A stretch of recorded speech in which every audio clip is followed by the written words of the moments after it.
आज किताबी की पहली कड़ी में हमारे साथ किताब है धरती के ईश्वर, कवि हैं रमेश तिवारी विराम।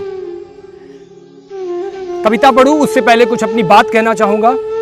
कवि हैं रमेश तिवारी विराम।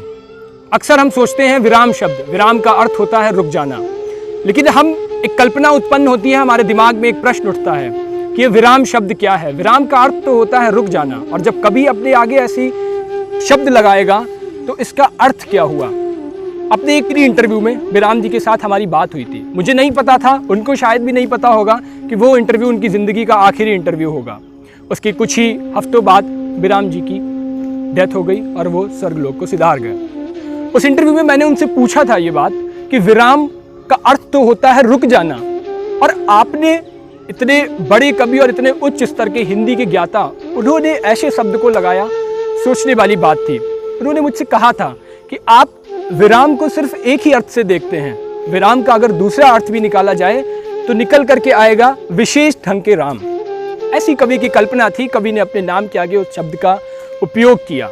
ये किताब है धरती के ईश्वर। इस किताब को पिछले कुछ दिनों से मैं पढ़ रहा था। जब किताबी सीरीज़ की शुरुआत करी उससे पहले मैंने अपनी एक छोटी सी लाइब्रेरी बनाई और उसमें कुछ छोटी मोटी किताबों का इकट्ठी करी, उन किताबों को पढ़ा।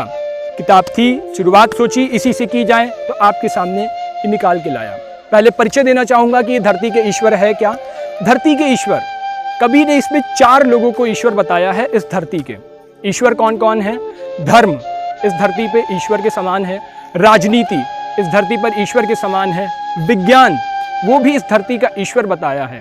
और धर्म, राजनीति और विज्ञान के अलावा एक और है जिसके ये तीनों नहीं चल सकते हैं अगर वो नहीं होगा, वो है अर्थ। अर्थ बहुत मायनों में है, धन से भी जोड़ के देख सकते हैं, हीरे जवाहरात, बहुत सारी चीज़ों में अर्थ है।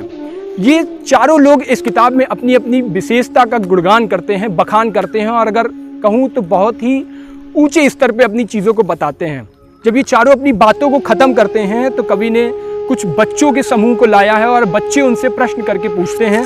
बच्चे कह सकते हैं कि बच्चे उनको डांटते, फटकारते, उनको ग्लानि महसूस करवाते हैं। जब राजनीति अपने गुणों का बखान करती है, राजनीति बात खत्म करती है, तो एक बच्चा आता है और बच्चा उसको लताड़ते हुए कहता है, और आप जो राजनीति है कालरात्रि हो, मायावी हो। एक पूतना आई थी द्वापर में, अब वह राजनीति बनकर आई है। दुग्धपान का झांसा देकर गरल पिलाती हम बच्चों को, हम जैसे जवान होते हैं नजर तुम्हारी लग जाती है। सेना में भर्ती होते हम और हमारी निर्मम बलि लेती हो तुम। एक और बच्चा कहता है बाद में कि गांव गांव में विघटन करके संशय, अविश्वास, छल, प्रपंच तुमने फैलाया। खिलते थे स्नेह कमल जो, उन्हें नष्ट कर तुमने इस समाज को द्वेष और संघर्ष दे दिया। अब आपस में जूझ रहे हैं सब, बस सब तो वसुधैव कुटुंबकम ही गाते थे। तुमने ही हमारी ये धरा बांट दी, धर्म, जाति, भाषा, देशों में विभाजन किया, खंड खंड कर दी मानवता, तेजाबी भाषा सिखलाई, जीवन को कलुषित कर डाला। कैसे हम सब जी पाएंगे यही बता दो। राजनीति है, किस तरह से राजनीति का प्रपंच फैला है और राजनीति ने कैसे आज के नए युवाओं को अपनी ओर घेर लिया है, ये इस कवि की कल्पना थी। कल्पना में कविता है, और कविता इस तरह से कवि ने लिखी है कि छोटे छोटे बच्चे उस राजनीति को ऐसे डांटते फटकारते हैं। कभी मौका मिला तो आगे और भी बताऊंगा। कवि ने धर्म को भी फटकार लगाई है, कवि ने विज्ञान को भी फटकार लगाई है, और अर्थ को भी फटकार लगाई है, और सारी बात उन बच्चों के माध्यम से कही है। ये कवि की कल्पना हो सकती है, पर ये सच है, इस समाज का सच है, और जिस तरह से आज की काली राजनीति चल रही है उसका भी एक बहुत सच है।